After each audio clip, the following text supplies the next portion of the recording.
Big TV భక్తి సమాచారం WhatsApp ఛానల్లో జాయిన్ అవ్వండి. అన్ని విశేషాలు ఎప్పటికప్పుడు తెలుసుకోండి. ఆధ్యాత్మికత సంక్లిష్టంగా అనిపించడానికి కారణం ఏంటంటే నిజానికి అది అలా లేదు. అది చాలా సరళమైనది.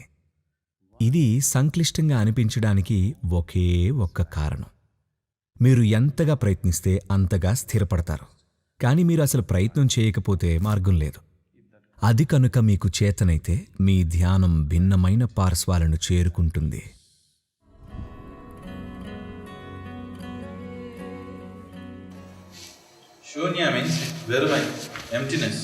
శూన్యం అంటే ఖాళీతనం.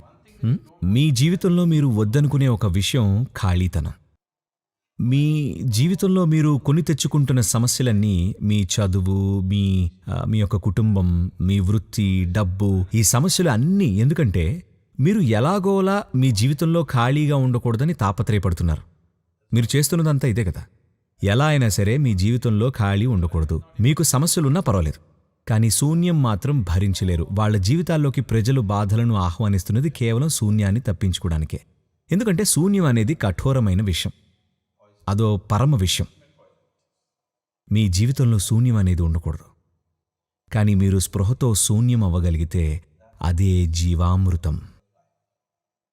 అందుకే మనం శూన్య ధ్యానం చేసేది.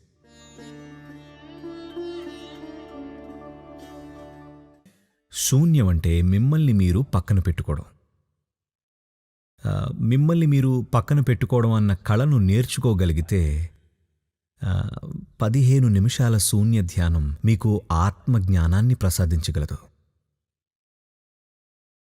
కానీ అలాంటి వాళ్ళు చాలా చాలా అరుదు. తమను తాము వదులుకోవడానికి సుముఖంగా ఉండరు. అలాంటిది జరిగేది ఎవరికైనా వారిలో ఎంతో గాఢమైన శరణాగతి ఉన్నప్పుడే సాధ్యం. వాళ్ళు అలాంటి శరణాగతిలో ఉండడానికి సహకరించకుండా, ఇది అసాధ్యం కాదు గాని చాలా చాలా అరుదు. ఎవరికైనా సరే ఇది సాధ్యమే. కానీ ప్రజలు ధ్యానాన్ని ఉపయోగించుకొని బాగా జీవించాలి అనుకుంటే ఇక తమని తాము పక్కన పెట్టుకోవడం అన్న ప్రశ్నే రాదు. అవునా కదా? అన్నీ మీ గురించే. మీరు ధ్యానం చేయడానికి కారణం మీరు బాగుండాలి అని. అదే మీరు చేస్తున్న దానికి వ్యతిరేకంగా పనిచేస్తుంది. కానీ నేను ప్రజలతో ఊరికే ధ్యానం చేయండి, అది మీకు ఎలాంటి శ్రేయస్సును తెచ్చిపెట్టాల్సిన పనిలేదు అంటే చాలామంది ఎప్పటికీ ధ్యానమే చేయరు. అందుకే దానివల్ల కలిగే శ్రేయస్సు, ఉపయోగాలు, వీటన్నిటి గురించి మాట్లాడుతూ ఉన్నాం. కానీ అసలు అదే మనం చేస్తున్న పనికి వ్యతిరేకం. ఆధ్యాత్మికత సంక్లిష్టంగా అనిపించడానికి కారణం ఏంటి అంటే నిజానికి అది సంక్లిష్టం కాదు, అది చాలా సరళమైనది. ఇది సంక్లిష్టంగా అనిపించడానికి ఒకే ఒక్క కారణం ఇదే. ఎందుకంటే అది మిమ్మల్ని మీరు నిర్మూలించుకునే ప్రక్రియ. తమను తాము లయం చేసుకోవడానికి సిద్ధంగా ఉన్నవారి కోసం. ఎవరైనా తమంతట తాము ఎలా కరిగిపోగలరు? ఒకవేళ నన్ను నేను లయం చేసుకుంటున్నాను అని అన్నాననుకోండి, అందరికంటే మీరు మరింత స్థిరపడతారు. నేనేం చెప్తున్నాను మీకు అర్థమవుతుందా? మీరు ఎంతగా ప్రయత్నం చేస్తూ ఉంటే అంతగా స్థిరపడుతున్నారు. కానీ మీరు ప్రయత్నమే చేయకపోతే అసలు మార్గమే లేదు. ఆ చిట్కా తెలుసుకోవడమే. అదేంటంటే మీరు కృషి చేయాలి, కానీ ఏం జరుగుతుందో అది మీకు పట్టకూడదు. అది మాత్రం గుర్తుపెట్టుకోండి. మీరు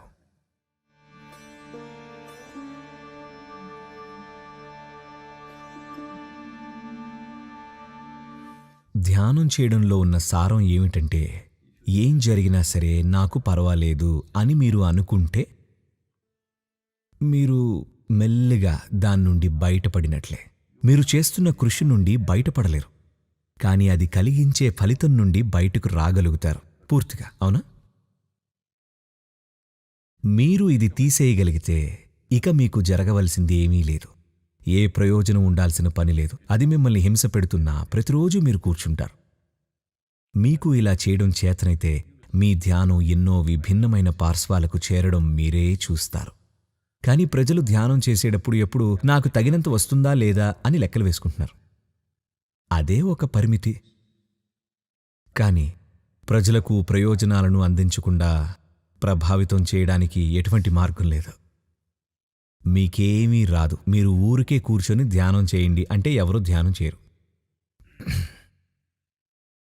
అందువలనే ధ్యానాలు పరిమితమయ్యాయని చెప్తాను. For more videos like this, subscribe Big TV channel.